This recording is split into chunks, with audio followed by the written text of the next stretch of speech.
Hey guys, இது இந்த சேனலோட ஒரு முக்கியமான வீடியோ. ஏன்னா இந்த வீடியோவில் பர்சனல் ஃபைனான்ஸ்னால் என்ன, நம்ம எதுக்கு அதை பற்றி தெரிஞ்சுக்கணும், அதனுடைய முக்கியத்துவம் என்னன்னு டீட்டெயிலாக பேச போகிறோம். அதுக்கு முதல்ல இந்த வீடியோ யாருக்கானது, யாருக்கெல்லாம் போய் சேரணும்னு நான் நினைக்கிறேன்றதை பார்க்கலாம். ஏன்னா யூடியூப்பில் நம்ம பார்க்குற எல்லா வீடியோஸுமே நமக்கு யூஸ்ஃபுல்லான வீடியோன்னு சொல்ல முடியாது. அது அந்த வீடியோ பார்த்து முடிச்சதுக்கப்புறம் தான் நமக்கே தெரியும்.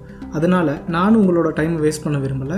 இது பர்சனல் ஃபைனான்ஸ்னால் என்னன்னே தெரியாத ஒருத்தருக்கான வீடியோ. பர்சனல் ஃபைனான்ஸோட அறிமுகம்னு கூட சொல்லலாம். இந்த வீடியோவுடைய நோக்கம் பர்சனல் ஃபைனான்ஸோட முக்கியத்துவம் தெரியாதவங்களுக்கு அதனுடைய முக்கியத்துவத்தை சொல்லி ஒரு பெட்டர் ஃபைனான்ஷியல் கோலுக்கு அவங்கள கைட் பண்ணணுன்றது தான். அதனால ஜஸ்ட் லைக் தட் இந்த வீடியோவை பார்த்துட்டு விட்டுறாதீங்க. உங்களுக்கு இப்போ பார்க்க முடியலைனாலும் வாட்ச் லேட்டரில் ஆட் பண்ணி உங்களுக்கு கம்ஃபர்டபுளான நேரத்தில் கம்ஃபர்டபுளான இடத்துல இருந்து பாருங்க. அப்போ இந்த வீடியோ யாருக்கானது? ஆண்கள் பெண்கள்னு வித்தியாசம் தேவையில்லை. நம்மளோட லைஃப்ல பணம் முக்கியம்னு நினைக்கிற யாராக இருந்தாலும் இந்த வீடியோ உங்களுக்கானது தான். பட் ரொம்பவே ஸ்பெசிஃபிக்காக சொல்லணும்னா, லைஃப்ல அடுத்ததாக காசு தேவைப்படுது, முதல் சம்பளம் எடுத்ததும் இது பண்ணணும்னு ஒரு பிளானோட இருக்கீங்க அப்படின்ற கிரைட்டீரியாவில் உள்ள யாராக இருந்தாலும் இந்த வீடியோ உங்களுக்கானது தான். ஏன்னா பர்சனல் ஃபைனான்ஸ் பற்றி ஒரு சில முக்கியமான விஷயங்கள் இந்த வீடியோவில் பேச போகிறோம். உங்களோட ஸ்டேஜை தாண்டி தான் நானும் வந்திருக்கேன். எனக்கு பர்சனல் ஃபைனான்ஸ் பற்றி இவ்வளோ டீட்டெயிலாக யாரும் எக்ஸ்பிளைன் பண்ணதில்லை. அப்படி பண்ணியிருந்தா ஃபைனான்ஷியலி நான் இப்போ இருக்கிறத விட இன்னும் கொஞ்சம் பெட்டர் பிளேஸில் இருக்கிறதுக்கு அது ரொம்பவே ஹெல்ப் பண்ணியிருக்கும். ஸோ இப்போவே உங்களுக்கு அதை பற்றி ஒரு விழிப்புணர்வு இருக்குது. ஃப்யூச்சரில்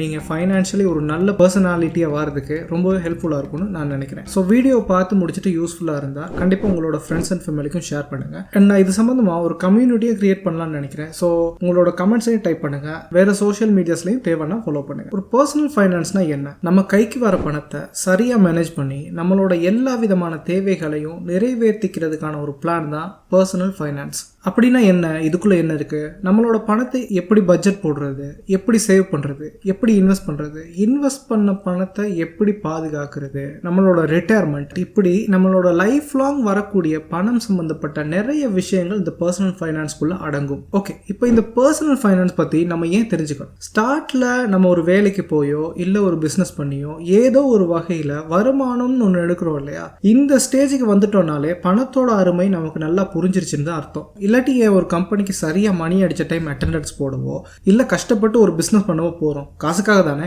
காசு முக்கியம்னு தெரிஞ்சாச்சு, அதை ஏதோ ஒரு வழியில ஜெனரேட் பண்ணவும் ஸ்டார்ட் பண்ணியாச்சு. அப்ப அப்படியே விட்டுலாமே. எதுக்கு பர்சனல் ஃபைனான்ஸ்ன்ற ஒரு விஷயத்தையும் நம்ம மண்டைக்குள்ள போடணும்? இதுக்கு சுத்தி வளைச்சு நான் சொல்ல விரும்பல. உங்களோட பேர்ல நிறைய சொத்துக்கள் இருக்கு, இல்ல நீங்க ஒரு கோடீஸ்வரரோட மகனா இல்ல மகளா இருக்கீங்க. இந்த ரெண்டு சந்தர்ப்பத்தை தவிர வேற யாரா இருந்தாலும், அதாவது எனக்கான வருமானத்தை நான் தான் தேடணும்ன்ற நிலைமையில இருக்கீங்கன்னா எவ்வளவு சம்பாதிச்சாலும் பத்தலன்ற நிலைமை கண்டிப்பா ஒரு நாளைக்கு வரும். நீங்க 1000ல சம்பாதிச்சாலும் சரி, லட்சத்துல சம்பாதிச்சாலும் சரி. இந்த விஷயத்த நான் உங்களுடைய மோட்டிவேஷனை குறைக்கிறதுக்காகவோ இல்ல ஒரு பேட் வைப் கிரியேட் பண்றதுக்காகவோ சொல்லல. ஃபியூச்சர்ல நம்ம எல்லாரும் ஃபைனான்சியலி ஸ்ட்ராங்கான ஒரு இடத்துக்கு வரணும்ன்றது என்னுடைய எண்ணம். அதுக்கு இந்த பர்சனல் ஃபைனான்ஸ் பத்தி ஸ்டார்ட்ல நீங்க தெரிஞ்சுக்கிறது மூலமா கண்டிப்பா ஃபைனான்சியலி ஸ்ட்ராங் ஆக முடியும்ன்றத உங்களுக்கு தெரியப்படுத்தணும். இப்ப இந்த பர்சனல் ஃபைனான்ஸ் பத்தி கவனம் செலுத்தாட்டி என்ன ஆகும்? நம்ம பார்க்கிற பழகுற எல்லாமே ஃபைனான்ஸ், இன்வெஸ்ட்மெண்ட், சேவிங்ஸ் இப்படியே சொல்லிட்டு சுத்திட்டு இருக்காங்க. இல்ல எக்ஸாம்பிள் 20ஸ்ல எடுத்துக்கோமே. அந்த டைம்ல நம்ம காசை வச்சு என்ன பண்றோம்? சேலரி வந்துச்சுன்னா முதல்ல போன், அப்புறம் நல்ல ஃபேஷன், அப்புறம் பைக், சினிமா,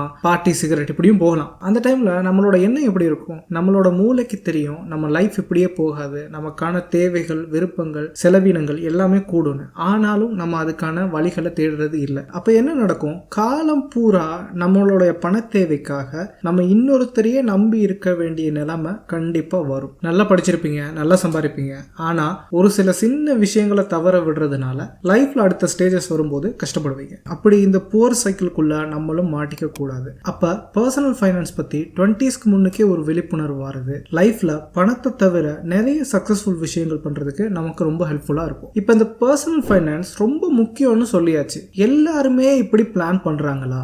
நம்ம எல்லாருக்குமே ஒருத்தர் தெரியும், அவருக்கு எந்த வித படிப்பறிவும் இருக்காது, இங்கிலீஷ்ல சேர்ந்த மாதிரி 4 வார்த்தை பேச தெரியாது, ஆனா அவர் கோடீஸ்வரரா இருப்பாரு, நிறைய சொத்து சேர்த்திருப்பாரு. அது எப்படின்னா, நிறைய இண்டஸ்ட்ரீஸ் இருக்குல்ல, அந்த எந்த இண்டஸ்ட்ரியிலே இல்லாத ஒரு ஆச்சரியமான விஷயம் ஃபைனான்ஸ் இண்டஸ்ட்ரியில நடக்குது. அது என்னன்னா, ஒண்ணுமே இல்லாத ஒருத்தரால கூட நல்ல எஜுகேஷன், நல்ல பேக்ரவுண்ட், நல்ல கேப்பபிலிட்டி உள்ள ஒருத்தரை தோக்கடிக்க முடியும்னா அது ஃபைனான்ஸ் இண்டஸ்ட்ரியில மட்டும்தான். எக்ஸாக்ட்லி நான் சொல்ல வாரதும் அதே தான். நம்மளோட படிப்பு படிப்புக்கும் நம்மளோட பணத்தை எப்படி மேனேஜ் பண்ணுறோன்றதுக்கும் எந்த வித சம்பந்தமும் இல்லை. என்னதான் படிச்சிருந்தாலும் படிக்காட்டியும் நம்ம கிட்ட பணத்தை எப்படி சரியாக மேனேஜ் பண்ணணுன்ற ஸ்கில் இல்லாட்டி நம்மளால் ஃபைனான்ஷியலி சக்ஸஸ்ஃபுல் ஆகவே முடியாது. அதுக்காக படிக்காமல் நான் சம்பாதிக்க போகிறேன்னு கிளம்பிடாதீங்க. ஒரு சின்ன உதாரணம் சொல்கிறேன் பாருங்கள். 1991 இந்தியாவுடைய கல்வியறிவு சதவீதம் 54%, 2001 61%, 2011 69%, 2022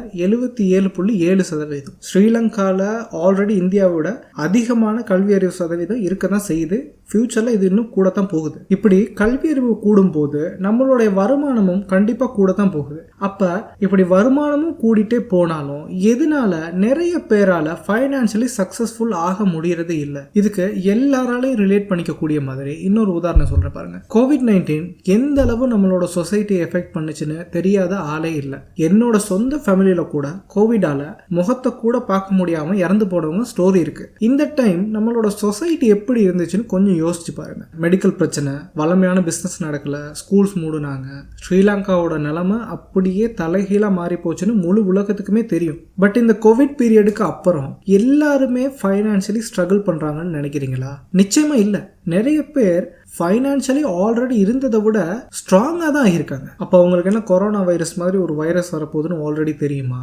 இல்லை வருஷம் கோவிட் மாதிரி ஒரு பேண்டமிக் வந்துட்டே இருக்கா? இல்லை தெரிஞ்சோ தெரியாமலோ அவங்க பண்ண ஃபைனான்ஸ் பிளான்ஸ் தான் இப்போ அவங்க ஸ்ட்ராங்காக இருக்கிறதுக்கு மெயினான ரீசன். அப்போ இனி வர்ற காலங்களில் நம்மளும் கட்டாயம் பர்சனல் ஃபைனான்ஸ் பற்றி தெரிஞ்சுக்கணுன்றதுக்கு இதை விட நல்ல உதாரணம் யாராலையும் சொல்ல முடியாது. ஸோ இப்போ பர்சனல் ஃபைனான்ஸ்னால் என்னன்னு தெரியுது, அதையே ஏர்லியாகவே பிளான் பண்ணணும்னு தெரியுது, பண்ணாட்டி என்ன பிரச்சனைன்னு புரியுது. பட் இதை எப்படி பிளான் பண்ணுறது? இன்னைக்கு இருக்க டெக்னாலஜியில் ChatGPT மாதிரி ஒரு சாஃப்ட்வேரில் போயிட்டு how to build up finance plan type பண்ணா ஒரு லிஸ்ட் கிடைக்கும். அந்த லிஸ்ட் எடுத்து அப்படியே உங்ககிட்ட ஒப்பிச்சுட்டு இந்த வீடியோ முடிக்க நான் விரும்பல. அதுக்கு நிறைய பேர் இருக்காங்க, நீங்க அவங்கள ஃபாலோ பண்ணிட்டு போயிடலாம். இந்த வீடியோவோட சமரியா என்ன சொல்ல விரும்புறேன்னா, ஜஸ்ட் ஒரு வீடியோவை பார்த்துட்டு அதுவும் ஏர்லி ஸ்டேஜில் உங்களால் ஒரு சரியான ஃபைனான்ஸ் பிளான் கிரியேட் பண்ண முடியுமான்னா கண்டிப்பா முடியாது. ஏன்னா பர்சனல் ஃபைனான்ஸ்ன்றது ஜஸ்ட் ஒரு லிஸ்ட் ஆஃப் ஆக்டிவிட்டிஸ் மட்டும் இல்லை. இது ஒரு பிஹேவியர். உங்க கைக்கு 1000 ரூபாய் வந்தா உங்க மூளைக்கு என்ன தோணுது? அதை வச்சு ஒரு புக் வாங்க தோணுதா, இல்ல சினிமா போக தோணுதா, இல்ல இதுலயாவது இன்வெஸ்ட் பண்ண தோணுதா? இப்படி நிறைய எண்ணங்கள் வருது இல்ல. இது எல்லாத்தையும் ஒரே வீடியோல மாற்றக்கூடிய விஷயம் இல்லை.